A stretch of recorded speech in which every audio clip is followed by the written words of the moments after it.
I'm breathing underwater, I'm weightless through space. I'm soaring like an eagle all over this place. Creatures most will never see are waiting there to look at me, and all I gotta do is breathe underwater. Yes, that Blackbeard, Edward Teach, one of the most famous pirates ever. The year is 1982, and the Seaview is monitoring a large fleet. They're part of a group surrounding a yacht that belongs to the Shah of Over-Theristan. Probably gremlins, sir. There's just no regular pattern. Keep tracking it. We can't take any chances. Aye, sir. Any sign of the Shah's yacht? Not yet, but it looks like half the fleet's patrolling the Atlantic coast. Take a peek.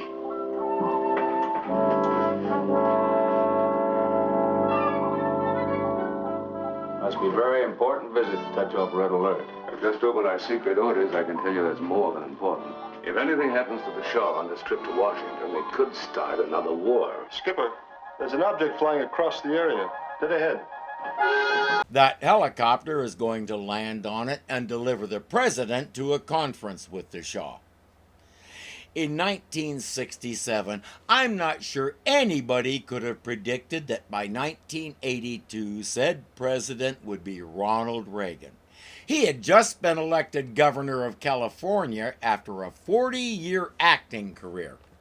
The thing is, at this time in television praxis, you didn't use real names. If they had named this guy, he would have been President Smith or some such. And if we saw him, he'd be played by a fairly obscure character actor, such as Ronald Reagan. Mr. Morton, I'm getting a strange pattern. Nose camera. Activate homing device. Homing device activated.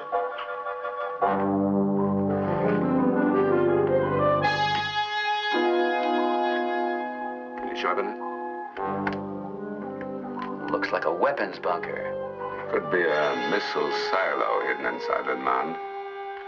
President, send out a probe. But when he tries, his console spits a bit of pyrotechnics at him. The probe is on a coffee break. They'll just have to wait 10 minutes. Admiral, our instruments now indicate we're under attack. Mr. Room? Mr. Rumai. Chief, load number 1 tube. Stand by to fire a torpedo. Aye, sir. We're not taking any chances with the president in the area. Whatever that mound is, let's turn it into many small mounds. Program to hit in 5 seconds. It turned. It's homing in on us. Hard left rudder.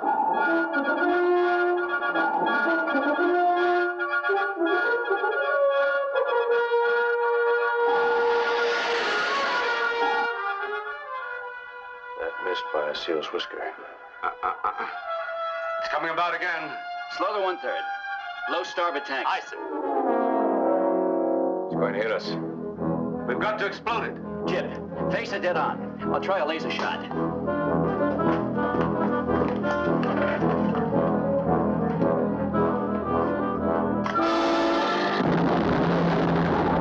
That happened more than once during World War II. In 1991, explorers found a sunken Nazi U-boat a couple of 100 miles off the New Jersey coast. They managed to identify it as U-869, which supposedly had been sunk on the other side of the world. During the height of the U-boat menace in the Atlantic, several U-boats made their way clear across the pond and set up off the American coast. The goal was to interrupt shipments of supplies and arms to England. It took a lot of time and even more detective work, but they finally figured out that this right here is what sunk this U-boat, its own torpedo going rogue, just like that one. Except U-869 wasn't equipped with a laser.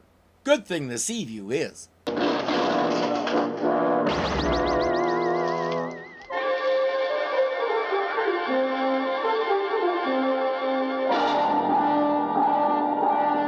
I didn't even have to look. Malachi Throne is one of the most recognizable folks around here. We love him. And yes, somewhere along the way, I may make a joke about him being Italian and call him Malachi. Deal with it. I have a master's degree in biblical Hebrew, and Malachi isn't right either. So there. And yes, that's the real Blackbeard, 17th and 18th century pirate and larger-than-life figure. He's decided he likes this boat. A stout ship and a lusty crew. At last! A stout ship that already sank, as best he can tell. He's supposed to know what a submarine is. Crane calls to load another torpedo. Sharky will check everything thoroughly before they send this one off.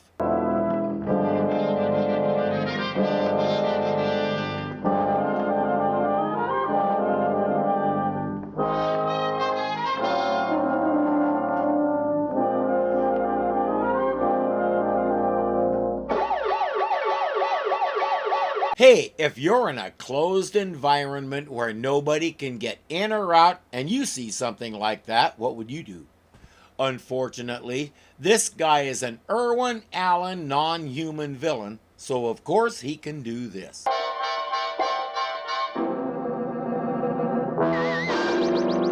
But he's different. Every time he does it, he leaves this behind. The sign of the Jolly Roger. Come on. He's not going to wonder how it got there or why it's emitting smoke. They know that alarm came from here. They find a thing that's weird, and Kowalski laughs it off. He won't even report it. Admiral Nelson took a bonk on the head when they blew up that torpedo, so he's resting in his cabin.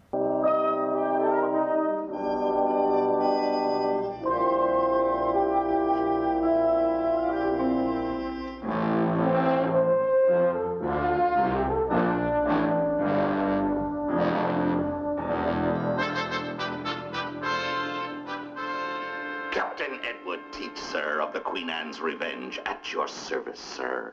Nelson doesn't recall asking for company, and he knows the name Edward Teach. Most of us who paid attention to the pirate stories we read in school does. Except we know him as Blackbeard, because at least we know how to spell and pronounce that. He's commonly called Edward Teach, but the fact is we don't know for sure how his name was spelled or pronounced, because the written records have something like 10 different spellings, and some of them are variations of Thatch, not Teach. Whoever he was, we know nothing of his early life. He appeared fully formed as a pirate in the Caribbean. He was very successful and enjoyed a comfortable life. In 1717, the British Crown offered pardons to most pirates if they would stop doing pirate stuff. Blackbeard accepted one and settled down for a while. Emphasis on a while. He couldn't stand it. He went back to it, and in November 1718, British forces caught up with him and killed him. They stuck his head on a pole at the entrance to Chesapeake Bay as a warning to other pirates for several years. Yuck. What do you want here? You come right to the heart of it, don't you, sir? I want your ship! And I want your stout-hearted crew to sail her. Mm-hmm. And where are you going to sail her? Across the seven seas, brawling and plundering. Once again, the name of Blackbeard will strike terror in the hearts of men. Yeah, good luck with that. Ships are a bit different than they were in his day, but he still thinks he can plunder like he used to. I took the liberty of reading your secret orders. I hope I wasn't too disrespectful. But I was delighted to find out the Shah had on board King Solomon's legendary golden throne. Legendary is right. According to the book of 1 Kings, Solomon built his throne out of ivory and overlaid it with gold. Now, in the generations that followed him, every time an army came and laid siege to Jerusalem, the current king would gather up every piece of gold he could find, usually from the palace and the temple, and offer it to the other guy as payment to leave him alone. I have no doubt that's what happened to this throne. Most likely the Assyrians melted it down and repurposed the ivory. It was what they did. That means the Shah, wherever he shaws at, is bringing a replica. Blackbeard probably wouldn't have known any of that. What fantastic booty! You're a lunatic! Admiral, we'll continue this talk later.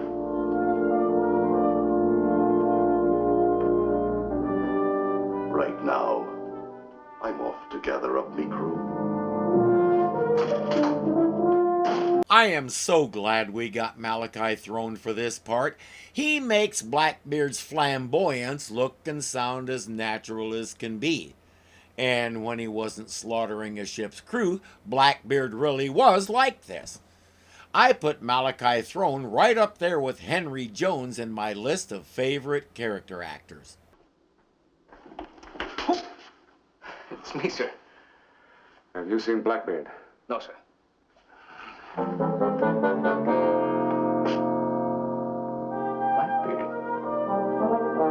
Blackbeard? He's not going to worry about it. The crew is used to Nelson tossing out weird stuff like that and not telling him the whole story. How many times have we seen him do it? Blackbeard is going around the sub, making men disappear and leaving that symbol on the floor when he does. He calls himself Captain Teach of the Queen Anne's Revenge, and he's after the Golden Throne. Now, you got a pretty bad knock on the head, Admiral. Don't you think you should see Doc and check Oh, I that? do not think I should see. Look, I'm trying to tell you that some way, somehow, a lunatic got aboard. And with the yacht due any hour now, we can't afford to let him run around loose. Here's the profile scanner reproduction, sir. And it shows the interior of the mound. Queen Anne's Revenge. That's Blackbeard's ship, all right. He died on it. Examination of his body showed he had been cut at least 10 times and shot 5 more before he went down. At that point, he had run the ship aground on the North Carolina coast, and there doesn't seem to be much of a record as to what became of the ship after that, at least when this was made. Explorers finally found it in 1996, not far from the site of the final battle. It sank, but only in about 30 feet of water, so recovery of its history has been fairly easy. It's a protected historical site now, but there's a nice museum in the area with tons of artifacts from it. Again, that knowledge is 30 years in the show's future. Today, the ship is hidden in that mound, and the ship is probably the link that's keeping Blackbeard here. He's okay with that. He likes it here. Once everyone compares notes, Captain Crane decides they have a stowaway. Armed parties will search for him.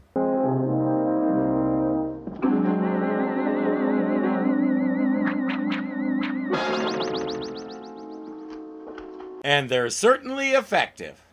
I wouldn't be surprised if all that flourish with his arms and the sword was Mr. Throne's idea. He could pull it off convincingly. He's going around disappearing men left and right. Even when someone gets a shot at him, the bullets have no effect. I keep telling them that Colt isn't the ultimate weapon they think it is, but they don't seem to be listening.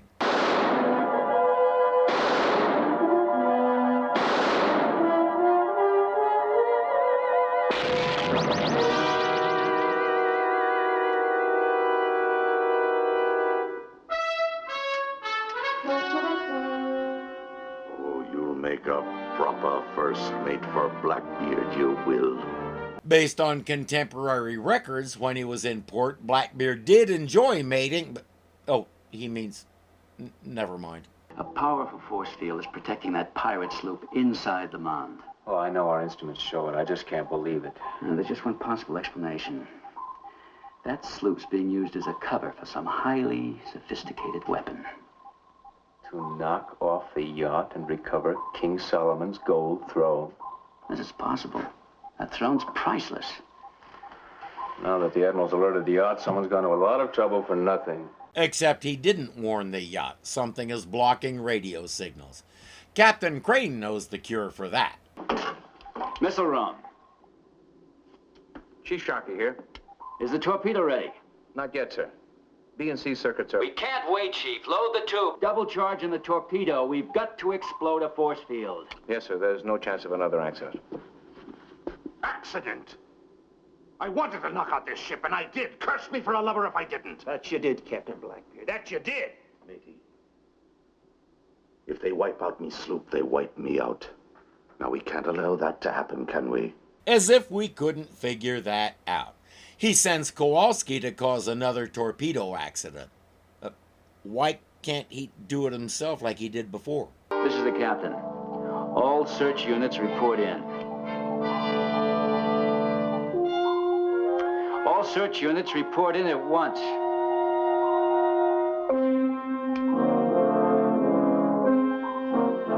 Reactor room, come in. Engineering, report. Blackbeard made them all vanish. Where'd he put them? Good question to which we won't get an answer. Oh, take care, sir. I need you in good health. Are you on the loose again? You know, when my men catch up with you... Call off the search, Admiral. I cannot be destroyed by mortals. I am truly Blackbeard, risen from the deep. And as long as I hold me cutlass, no one can do me in, and there's no man alive who can take it from me. So electricity affects him. With a strong enough jolt, he might even drop the cutlass. Immortal, was he? Blast me for a fool, sir. That was a scurvy trick, but one worthy of Blackbeard himself.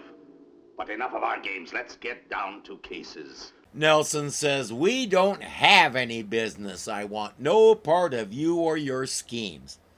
In Blackbeard's heyday, pirates didn't always kill everybody or maroon them somewhere. As often as not, they would come upon a ship in a threatening manner, but instead of attacking right away, they'd give the captain the opportunity to join them. A lot of captains took the offer. But this isn't Blackbeard's heyday anymore. A lot of things have changed. I knew I had the right man when I chose you above all the others who sail the sea. Chose me to do what? Why, to walk the quarterdeck with Blackbeard as an equal. As co-captain, we shall sweep the seas clean of all its treasures. Our first target will be King Solomon's golden throne. I'll blast that yacht to smithereens and pick that golden throne up off the bottom, thanks to your submarine. And then what will you do while the entire United States Navy and probably several others hunt you down and kill you again? You need me. Why? I need your scientific knowledge, your skillful seamanship, your genius. Things have changed while I slept for 2 long centuries. So you can't force my hand. Oh, but I could take over your body as I've taken over the bodies of some of your crew. But I need your brain as well. Nelson isn't inclined to let him use it. Blackbeard is schooled in the friendly art of persuasion, so he's sure the Admiral will come around soon enough. Either you strike your colors, or you perish.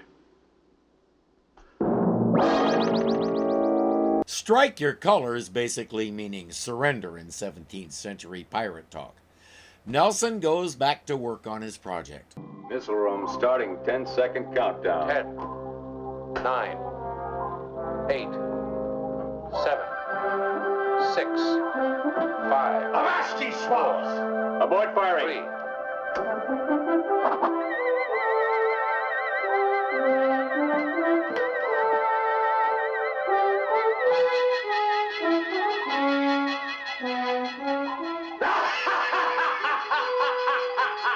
It's too bad Blackbeard made him abort the firing. If he had gone ahead, who knows? But now Blackbeard is in control of all of them. Chip, fire the torpedo. Strike your colors, Admiral. Another strong body, Admiral, which I will trade for your mind.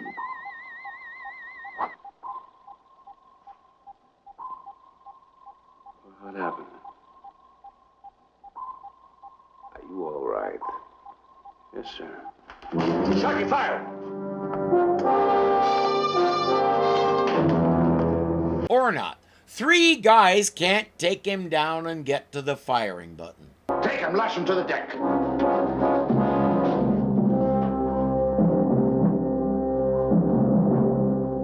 Take him, you swabs!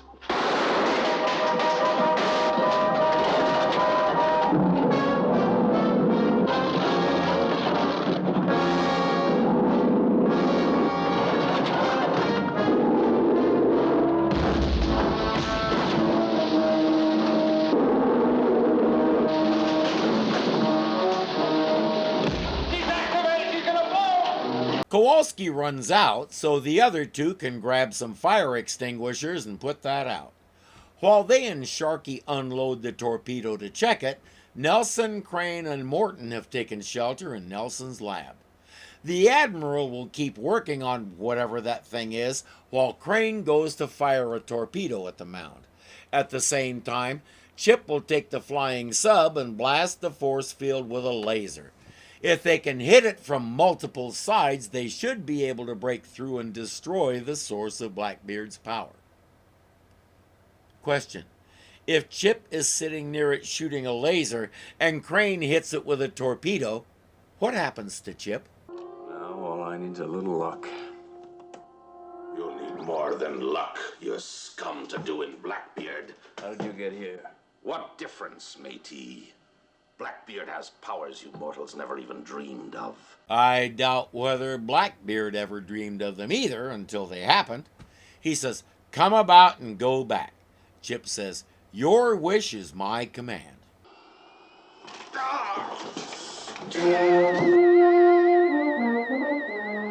There'll be no more tricks from the likes of you. Satan, take you! That panel has the same problem as everything in the circuitry room. Put a cover on it. So now the flying sub is on the bottom and Chip is out of the fight. Kowalski and the other beardlings are trying to get into the Admiral's lab, but he has the door locked. Time for explosives. Chief. Am I glad to see you? Kowalski was down here. Later, Chief. Slap an atomic warhead on number 2 torpedo. Aye, sir. All right, you heard the skipper. Snap into it. His explosives are bigger than yours, but Kowalski's are big enough. Stop where you are. Admiral. Surrender or die. Kowalski, come to your senses. Run him through.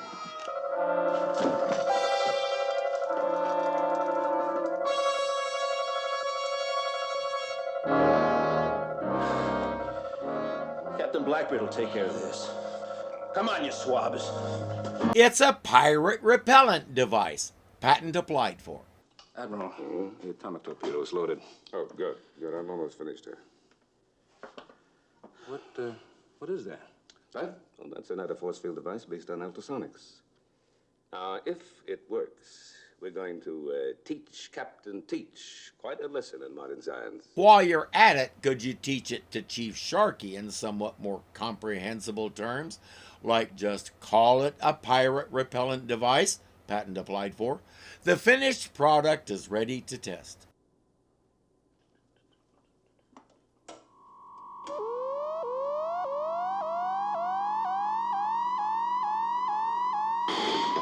My mistake, it's a flask buster. He's ready to face Blackbeard with it.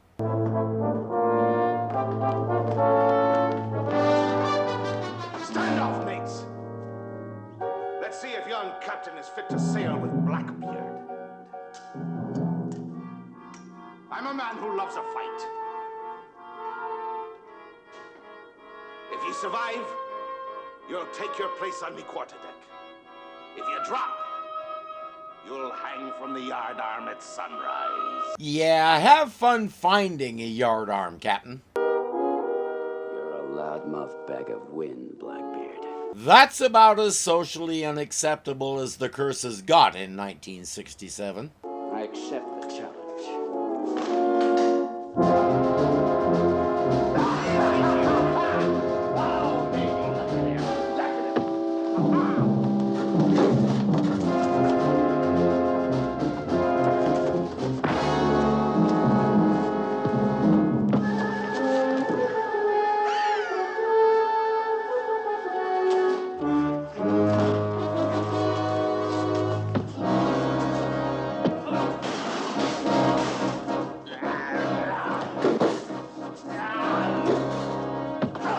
Captain Blackbeard. The yacht is on the horizon.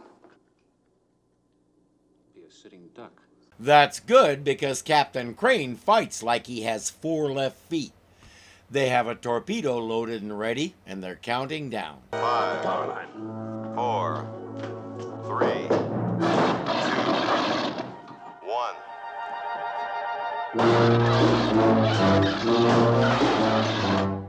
Fire, you swab! Fire!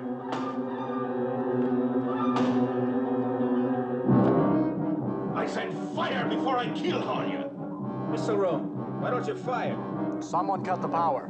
How was he able to do that? Where does he think he is? The circuitry room?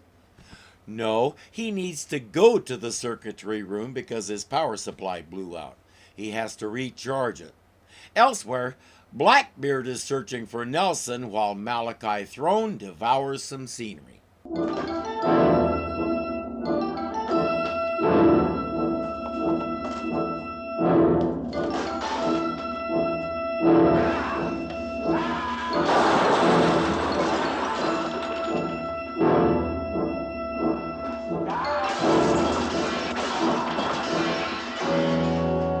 And I love every second of it. He's so good at going over the top like this while making it look natural, as though it's a normal thing Blackbeard would do.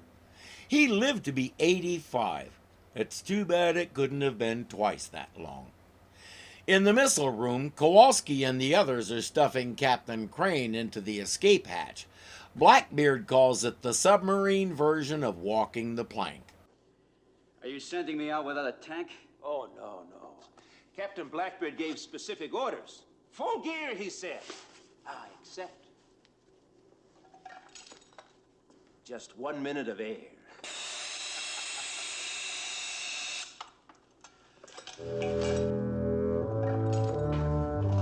Chip Morton said that when Blackbeard took over his mind, he had no will of his own, only Blackbeard's orders. Blackbeard also said he didn't want to take over Admiral Nelson's mind because he needed it. That little tidbit explains why Kowalski forgot something important. Your last chance, sir. Strike your colors or you're a dead man. Never. You're outgunned, sir. Morton is at the bottom of the sea and Crane will join him soon. Give it full power. A child's toy, sir. No man has ever stopped Blackbeard with a toy.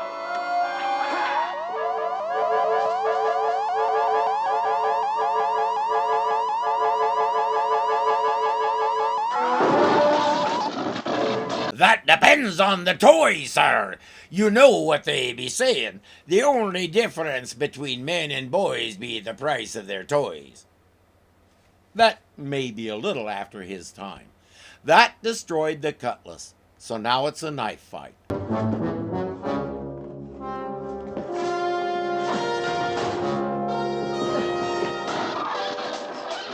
Captain Blackbeard, torpedo ready, awaiting orders. We'll call this one a draw, Admiral.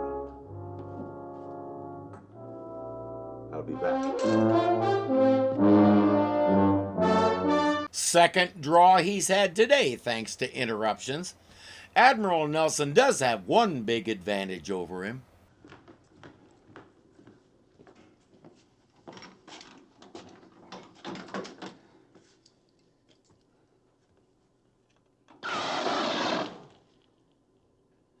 Admiral, you're going to get electrocuted. That advantage is he knows this vessel forwards, backwards, and sideways. Whatever he's working on there, you can bet Blackbeard won't like it. By the way, remember Captain Crane? Remember how I said Kowalski forgot something important?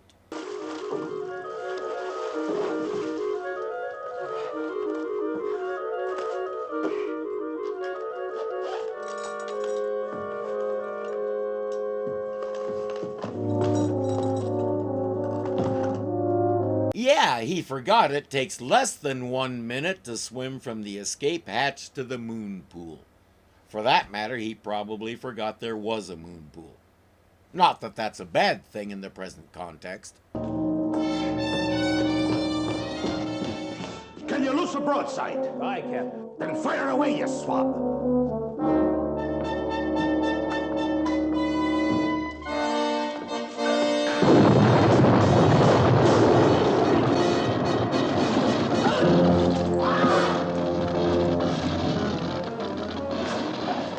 You knocked out all the firing power, Captain. What are these? They're atomic missiles, Captain. Will they blow up the yacht? Oh, aye, and more! Well, splendid. Get them ready to fire. I think Kowalski also forgot that if they hit that little yacht with that big warhead, that golden throne will be so much gold dust scattered to the four winds. Fire!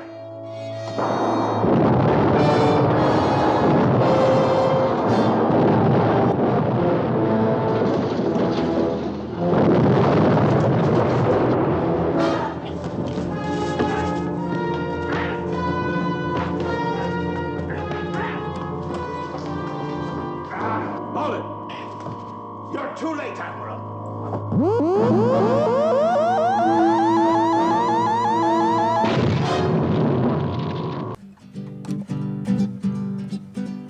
Pack up all my cares and woes. Here I go, swinging low.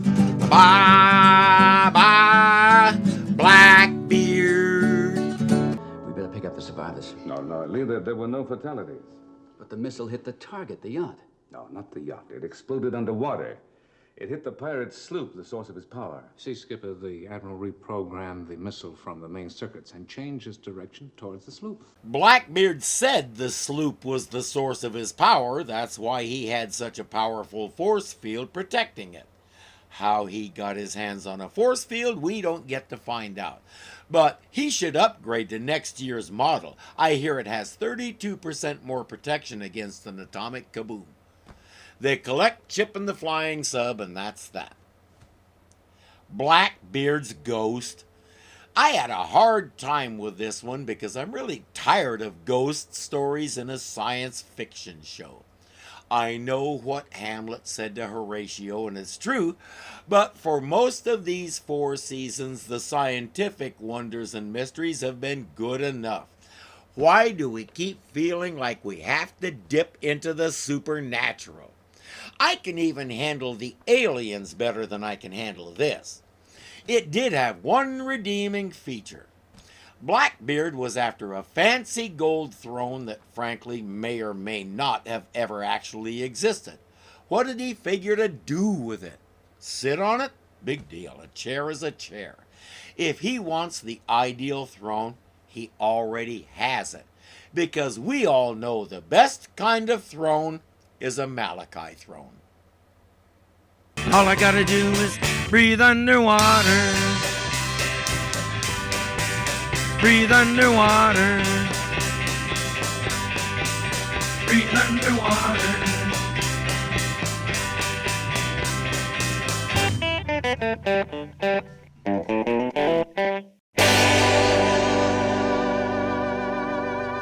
In 1991, my cat got up and left.